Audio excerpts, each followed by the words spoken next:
देश के जाने माने और सबसे सम्मानित उद्योगपति रतन टाटा साहब अब हमारे बीच नहीं रहे। 1937 में जन्मे रतन टाटा 2024 में 86 साल की उम्र में मुंबई के ब्रीच कैंडी अस्पताल में अंतिम सांसें लेते हैं। रतन टाटा की मृत्यु पर सारा देश गमगीन है, हर किसी की आंखें नम है। रतन टाटा की लेगेसी ऐसी है कि पक्ष विपक्ष दोनों तरफ से उनके निधन पर शोक संदेशों का तांता लगा हुआ है। शायद ही देश में कोई दूसरा व्यक्ति होगा जिसे इतना सम्मान मिला होगा जितना सम्मान रतन टाटा साहब को मिला है। हालांकि मृत्यु इस जीवन का अंतिम सत्य है, हर किसी को एक रोज इससे गुजरना है।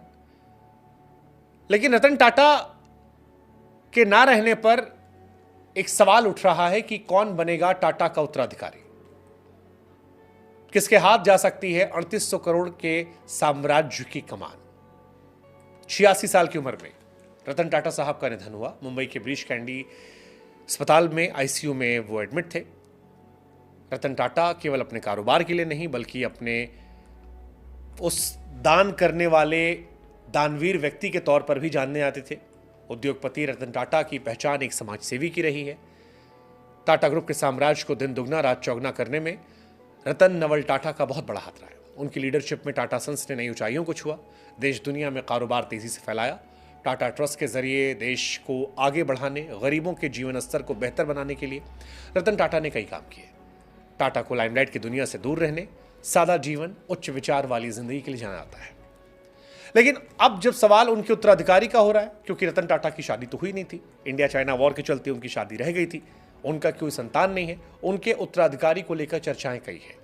3800 करोड़ के विशाल साम्राज्य को कौन संभालेगा, कौन टाटा एम्पायर की देखरेख करेगा, इस सवाल के कई जवाब हैं। टाटा ग्रुप में उत्तराधिकारी को लेकर पहले से योजनाएं बन रही हैं। एन चंद्रशेखरन ने टाटा सन्स के चेयरमैन पद पर 2017 से है। इसके अलावा टाटा ग्रुप की अलग अलग होल्डिंग कंपनियों में परिवार के दूसरे लोग भी हैं जो आगे आने वाले समय में अलग अलग जिम्मेदारियां निभा सकते हैं। कई नाम हैं, जैसे सबसे आगे नाम है नोएल टाटा का। टाटा ग्रुप के संभावित लीडर्स में सबसे मजबूत दावेदार नोएल टाटा है। रतन टाटा के पिता नवल टाटा की दूसरी शादी सिमोन से हुई थी और वो रतन टाटा के सौतेले भाई हैं। इस पारिवारिक संबंध के चलते नोएल टाटा टाटा ग्रुप की विरासत संभालने वाले नामों में सबसे आगे बताए जा रहे हैं। टाटा ग्रुप के वारिस माया, नेविल और ली टाटा भी हैं। नोएल टाटा के 3 बच्चे माया, नोवेल, ली टाटा जो टाटा के संभावित वारिस हैं, उनका नाम भी सबसे आगे चल रहा है। माया टाटा का नाम सबसे आगे है। 34 साल की माया टाटा टाटा ग्रुप में महत्वपूर्ण भूमिका निभा रही हैं और विदेश से पढ़ाई करने के बाद Tata opportunities fund Tata digital में बड़े पद पर हैं। टाटा न्यू ऐप लॉन्च करने में उनका बड़ा रोल है। अपने विजन और बेहतर रणनीति के चलते वो एक प्रमुख दावेदार में है। नेविल टाटा बिजनेस लीडर हैं। 32 साल के नेविल टाटा फैमिली बिजनेस में काफ़ी रुचि रखते हैं, ताल्लुक गहरा है। टोयोटा की मानसी किर्लोस्कर से शादी करने वाले नेविल स्टार बाजार के मुखिया हैं। ये company hyper market chain trend limited के तहत आती है।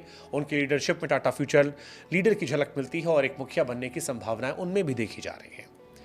हॉस्पिटैलिटी सेक्टर को आगे बढ़ा रही हैं ली टाटा। 39 साल की ली टाटा तीनों भाई बहन में सबसे बड़ी हैं। टाटा ग्रुप के हॉस्पिटैलिटी सेक्टर की रीढ़ कहा सकता है। स्पेन के ही आई बिजनेस स्कूल में पढ़ी हैं और ताज होटल रिजॉर्ट, ताज पैलेस को एक्सपैंड करने में उनकी अहम भूमिका है। इंडियन होटल कंपनी के ऑपरेशन देख रही हैं। टाटा ग्रुप का कद हॉस्पिटैलिटी इंडस्ट्री में और मजबूत कर रही हैं। रतन टाटा का उत्तराधिकारी इन्हीं में से कोई हो सकता है। हालांकि रतन टाटा समाज सेवा काम के लिए जाने जाते थे। बिजनेस रणनीतियों को आकार देने में इन लोगों ने उनकी मदद की थी। नोएल टाटा और उनके बच्चों के नाम इस लिस्ट में सबसे आगे हैं। टाटा ग्रुप के फ्यूचर लीडर्स में इनोवेशन, इंटीग्रिटी और सामाजिक प्रभाव जैसी बड़ी जिम्मेदारियां निभानी है। टाटा साहब जिन्होंने जीवन भर शादी नहीं की, उनकी नेटवर्थ 3800 करोड़ रुपए है। अब सवाल यह है कि रतन टाटा के बाद इसकी जिम्मेदारी किसे मिलेगी।